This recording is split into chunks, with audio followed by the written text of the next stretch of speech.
Bonjour, mes chers étudiants, je vous souhaite la bienvenue sur Anatomie avec Abdoulaye. Aujourd'hui, nous allons étudier l'anatomie du cerveau. Donc, nous pouvons à présent parler des rapports. Donc, les rapports du cerveau en abordant dans le premier sous-chapitre les rapports méningés. Les rapports du cerveau sont méningés et osseux. Les rapports méningés.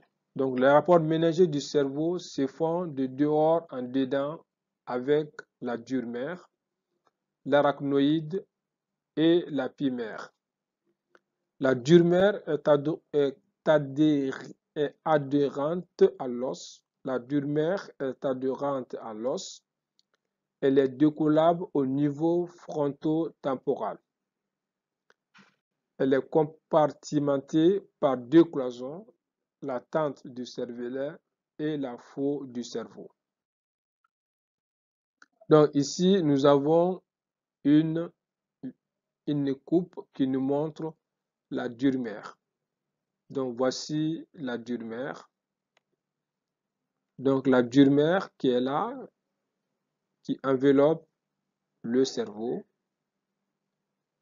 Et cette dure mère enveloppe également la moelle spinale. Rappelez-vous, nous avons vu ça au cours de la leçon. Donc ça, c'est la partie qui enveloppe le cerveau.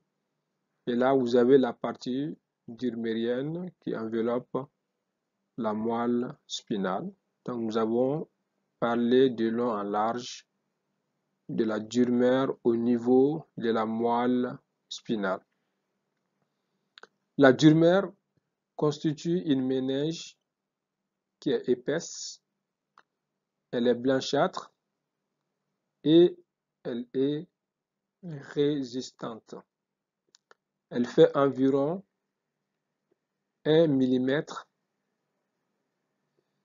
Elle réalise une sorte de cul-de-sac. Nous avons vu ça au cours de la leçon sur la moelle spinale.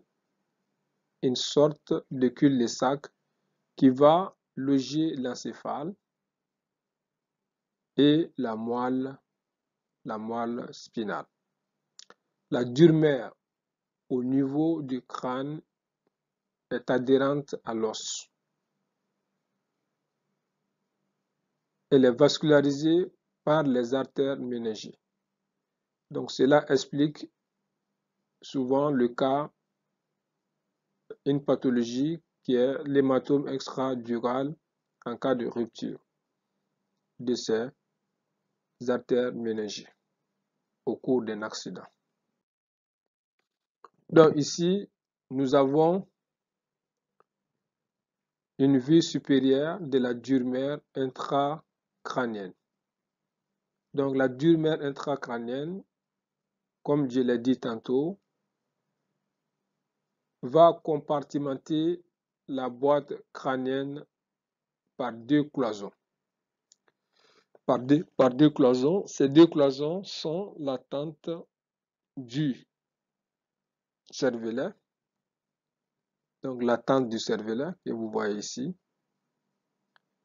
et la faue du cerveau. Donc la tente du cervelet, il s'agit d'une grande cloison transversale et horizontale. Donc la tente du cervelet constitue une grande cloison transversale et horizontale. Donc la faue du cerveau qu'on ne voit pas sur cette vue constitue une cloison sagittale. Au-dessus de la tente du cervelet, nous avons la grande fosse cérébrale et au-dessous de cette tente, nous avons la fosse crânienne postérieure. La tente du cervelet que vous voyez ici est tendue depuis le sinus occipital transverse jusqu'au bord supérieur des rochers, de la partie pétreuse de l'os temporal et au processus clinoïde limitant la selle turcique. Donc voici les limites de la tente du cervelet. Cette tente du cervelet est tendue depuis le sinus occipital transverse jusqu'au bord supérieur de la partie pétreuse de l'os temporal et au processus clinoïde que vous voyez ici, limitant la selle turcique portée par le corps de l'os phénoïde, rappelez-vous. Donc voici la faune du cerveau. Donc la faune du cerveau constitue une lame de Durmer. Cette faune du cerveau commence en bas, ici, et en avant, au niveau du processus Christa-Galli. Vous vous rappelez de l'ostéologie du crâne, le processus Christa-Galli, une partie de l'os ethmoïde.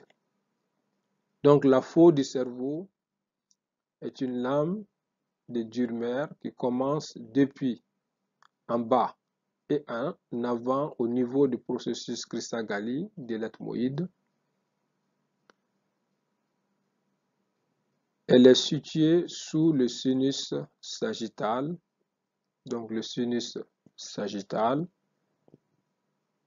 Cette faune du cerveau, ça c'est le sinus sagittal que je suis en train de mettre en exergue. Donc vous voyez ici, là, toute cette partie qui va en fait constituer la faune du cerveau. Donc vous voyez cette faune du cerveau qui est située sous le sinus sagittal que nous venons de colorier en vert. Cette faune du cerveau commence en bas à ce niveau et en avant au niveau du processus Christa-Galli de l'os ethmoïde. Vous voyez qu'elle est située sous le sinus sagittal. Vous voyez sa situation sous le sinus sagittal. Donc voici la faune du cerveau. La faune du cerveau sépare la loge cérébrale en une région hémisphérique droite et une gauche. Donc voici la faune du cerveau en jaune. La faune du cerveau. La faune du cerveau qui constitue une lame de Durmer qui commence en bas et en avant au niveau du processus Christa-Galli de l'os ethmoïde. La faune du cerveau est située sous le sinus sagittal que nous avons colorié en vert. Cette faune du cerveau sépare la loge cérébrale en une région hémisphérique droite et une gauche. En arrière et en bas, la faune du cerveau s'élargit et s'insère sur la tente du cervelet. Donc vous voyez, en arrière et en bas, la faune du cerveau s'élargit et s'insère sur l'attente du cervelet. En arrière de l'incisure de l'attente du cervelet. Donc cette ouverture constitue ce qu'on appelle l'incisure de l'attente du cervelet. Son bord inférieur est libre. Vous voyez, le bord inférieur de la four est libre. Et ce bord inférieur contient ce qu'on appelle le sinus sagittal inférieur. On va mettre le sinus sagittal inférieur en bleu. Donc, nous retenons que la faute du cerveau constitue une lame durmérienne qui commence en bas et en avant au niveau du processus cristallisé de l'ethmoïde. Elle est située sous le sinus sagittal supérieur. Elle sépare la fosse cérébrale en une région hémisphérique droite et une gauche. En arrière, la faute du cerveau s'élargit et s'insère sur l'attente du cervelet et en arrière de l'incisure de l'attente du cervelet. Son bord inférieur est libre et contient le sinus sagittal inférieur.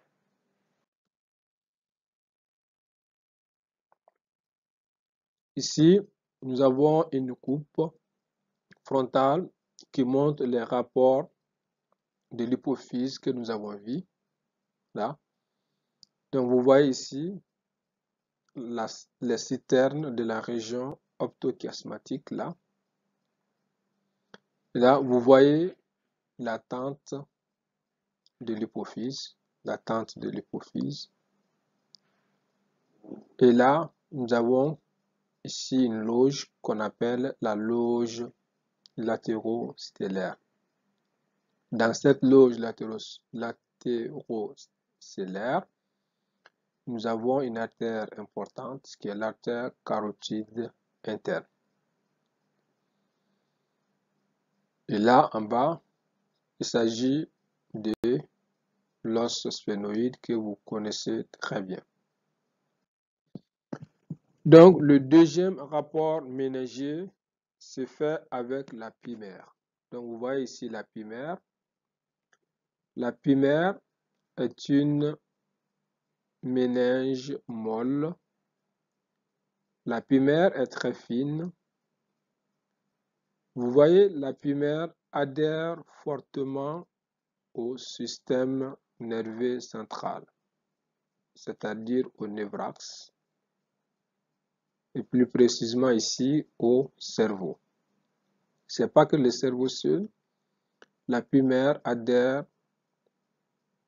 à l'ensemble du système nerveux central, c'est-à-dire le cerveau, le cervelet, là, ici, le pont.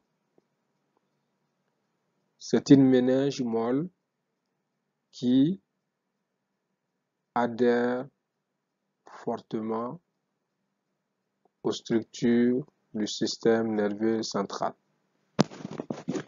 C'est cette méninge qui,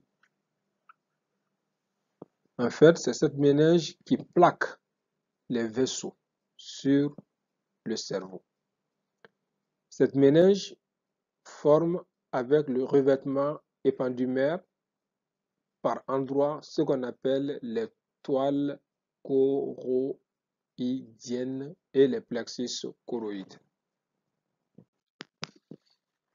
Ensuite, nous avons le troisième rapport méningier qui se fait avec l'arachnoïde. Donc l'arachnoïde, vous avez l'os ici, la voûte du crâne, la calvaria. Et là, nous avons dit que que que nous avons dit que la dure-mère était vraiment accolée à l'os, là. Donc la dure-mère est accolée totalement à la table interne, de la voûte du crâne. Et là, et l'intérieur aussi de la dure-mère est tapissé par l'arachnoïde, donc l'arachnoïde, qui constitue un des rapports méningés du cerveau. Et vous avez ici la pumère, donc la pumère qui est la méninge qui est accolée au cerveau. Donc la pumère, elle est vraiment accolée au cerveau. Donc là, entre ici l'arachnoïde et la pumère, vous avez ce qu'on appelle l'espace subarachnoïdien. Voilà. Donc nous reconnaissons sur cette vue quelques citernes, c'est-à-dire des zones dilatées au niveau de l'arachnoïde. Nous avons ici la citerne ambiante. Donc la citerne ambiante, cette citerne ambiante va en fait envelopper les parties latérales et antérieures du mésencéphale. Donc la citerne ambiante, on va mettre ça en exergue. Donc la citerne ambiante, il va envelopper la partie latérale et antérieure du mésencéphale. Là.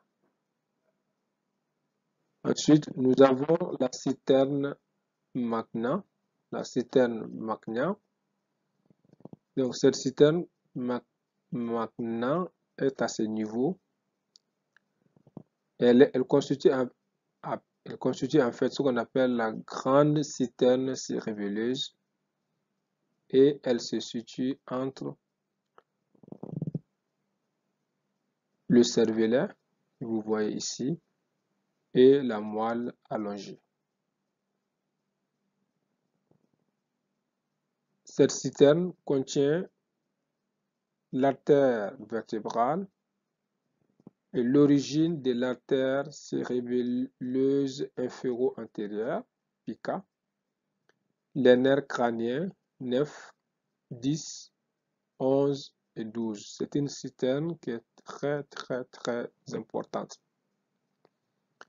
Donc, vous retenez que c'est au niveau de l'arachnoïde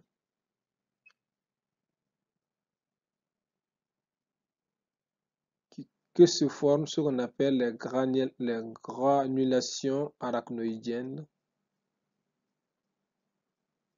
Donc, vous retenez que c'est l'arachnoïde qui forme les granulations arachnoïdiennes pour la résorption du liquide céphalo-spinal. Donc, ces rapports méningés délimitent des espaces, donc des espaces qu'on appelle l'espace extradural ou épidural. Donc, l'espace extradural ou épidural entre la voûte crânienne et la dure-mère. Je vous ai dit que la dure-mère qui est là est accolée à l'os. Donc, il y a un espace virtuel qu'on appelle l'espace extradural ou épidural. Donc, l'espace extradural ou épidural se trouve entre la voûte crânienne et la dure-mère. Ensuite, nous avons un autre espace qui est l'espace sub- ou sous-dural. Cet espace se situe entre la dure-mère et l'arachnoïde. Voilà. Entre la dure-mère et l'arachnoïde, il s'agit d'un espace qui est virtuel également. Vous voyez donc, vous avez ici la dure-mère et la face interne est tapissée de l'arachnoïde. Entre les deux, vous avez un espace sous- ou subdural qui est virtuel. Le troisième espace, c'est l'espace sub ou sous-arachnoïde à ce niveau. Donc cet espace est situé entre la pimère qui est fortement adhérée au cerveau et l'arachnoïde. Donc vous voyez, donc ici nous avons l'espace subarachnoïde. Dans cet espace se trouve le liquide cérébrospinal. Donc nous allons aborder les rapports osseux. Les rapports osseux du cerveau se font avec les différents os du crâne. À l'âge adulte, ces os sont inextensibles. Ainsi, les fractures des os du crâne peuvent non seulement entraîner des lésions du cerveau, mais aussi des hématomes et la fuite du liquide cérébrospinal. Donc ici, nous avons une coupe sagittale qui nous montre l'encéphale, c'est-à-dire le cerveau et les autres, le tronc cérébral et le cervelet. Donc la face latérale va répondre à ce qu'on appelle à la voûte du crâne. Donc la face latérale du cerveau va répondre à la voûte du crâne. La face inférieure du cerveau repose sur la base du crâne et sur, je souligne ici, la tente du cervelet. Donc voici les deux rapports de la face inférieure, la base du crâne et la tente du cervelet. Voici la bibliographie pour plus d'informations. Merci de votre attention et à très bientôt pour une nouvelle leçon.